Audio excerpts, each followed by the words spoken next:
Assalamualaikum warahmatullahi wabarakatuh. Semangat pagi untuk anak-anakku kelas 6. Semoga semuanya tetap sehat dan selalu semangat dalam belajar. Baik anak-anakku, pada kesempatan ini kita masih belajar pada tema 1, yaitu subtema 1, pembelajaran 4, 5, dan 6. Hari ini kita akan belajar yang pertama, menjelaskan contoh pengamalan sila ketiga Pancasila dalam kehidupan sehari-hari.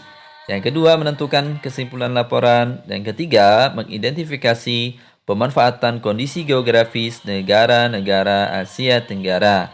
Dan yang keempat, mengidentifikasi teknik membuat patung dari bahan lunak. Nah, nanti kita akan belajar mengenai 4 hal ini. Baik, yang pertama, kita akan belajar contoh pengamalan sila ketiga Pancasila dalam kehidupan sehari-hari. Sila ketiga Pancasila berbunyi Persatuan Indonesia, mengandung nilai-nilai persatuan. Nah, nilai sila ketiga Pancasila diamalkan dalam beberapa contoh.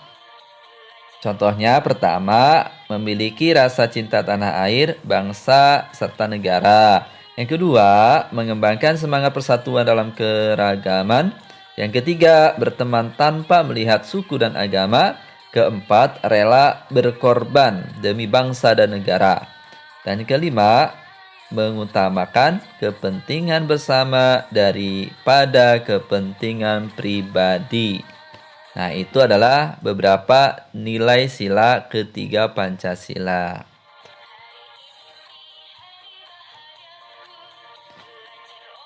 Adapun kegiatan pengamalan Pancasila dalam menjaga tumbuhan di lingkungan sekitar. Nah, tumbuhan sangat penting bagi kehidupan. Kita harus selalu menjaganya dengan baik. Kita bisa melakukannya dengan bekerja sama. Contoh, bekerja sama dengan teman dalam merawat dan menjaga tumbuhan yang terdapat di lingkungan sekolah. Nah, hal tersebut sesuai dengan penerapan sila ketiga Pancasila.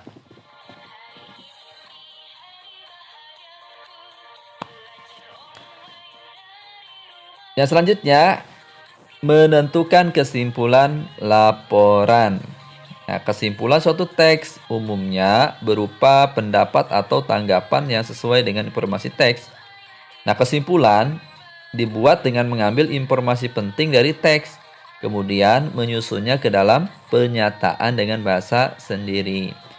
Adapun hal-hal yang perlu diperhatikan dalam membuat kesimpulan teks itu ada 3 hal. Yang pertama, menentukan ide pokok teks. Dan kedua, mencatat kata kunci teks. Dan yang ketiga, membuat pernyataan yang sesuai ide pokok atau kata kunci teks.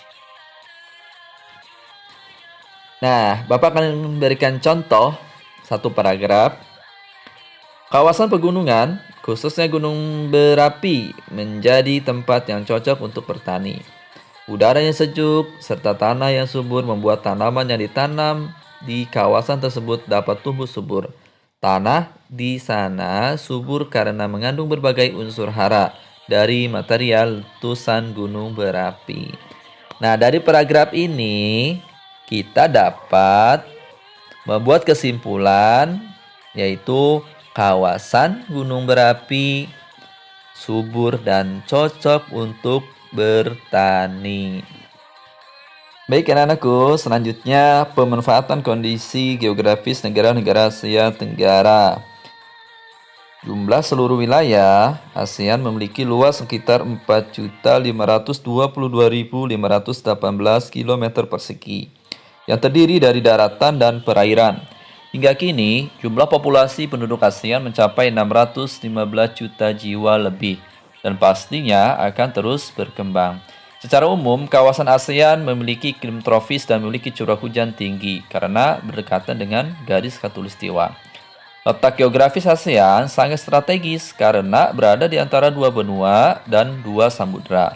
Kawasan ini turut menghubungkan negara-negara barat dan timur sehingga sangat menguntungkan bagi peningkatan kegiatan perdagangan dan pariwisata di kawasan ASEAN. Kawasan ASEAN digunakan sebagai tempat hilir mudik ikan-ikan yang bermigrasi di lautan. Tentu hal ini menjadi keuntungan dan menegaskan bahwa posisi ASEAN memang sangat strategis lokasinya. Negara Indonesia. Indonesia memiliki sumber daya alam yang sangat beragam. Di antaranya, sumber daya alam pertanian dan perkebunan. Contohnya menghasilkan padi, sayuran, kopi, teh, karet, cengkih, dan lain sebagainya. Selanjutnya sumber daya alam hutan. Contohnya menghasilkan rotan dan kayu jati dimanfaatkan untuk mebel. Pohon karet dimanfaatkan getahnya. Sumber daya alam perairan. Nah, itu dimanfaatkan untuk diambil hasil lautnya seperti ikan, rumput laut, dan garam. Sumber daya pariwisata, contohnya pantai-pantai di Indonesia seperti Pantai Kuta di Bali. Dan sumber daya alam tambang. Nah, contohnya hasil olahannya seperti batu bara, minyak bumi, dan gas alam. Nah, itu adalah beberapa contoh dari berbagai sumber daya alam yang ada di Indonesia. Nah, selanjutnya, teknik membuat patung dari bahan lunak. Bahan lunak untuk membuat patung dapat bersifat sementara atau permanen.